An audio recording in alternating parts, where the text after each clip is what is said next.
বন্ধুরা, তোমরা সকলে কেমন আছো? আজকে দুপুরের মেনুতে দেখো কি নিয়ে এসেছি।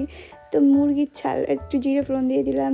তো তার মধ্যে একে একে পেঁয়াজ কুচি, আদা রসুন আর একটু লঙ্কার গুঁড়োও দিয়ে দিলাম।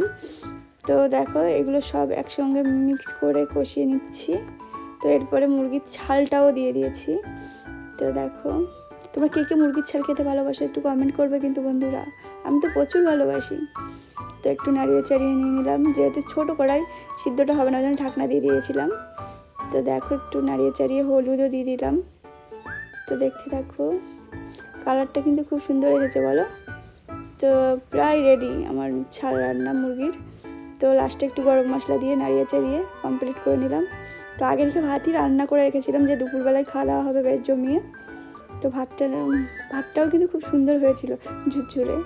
তো একটু এর সঙ্গে একটু মুরগির ছালটাও দিয়ে দিলাম। দেখো কালারটা খুব ভালো এসেছে। তোমাদের এই ভিডিওটা যদি ভালো লেগে থাকে বন্ধুরা, তো লাইক কমেন্ট শেয়ার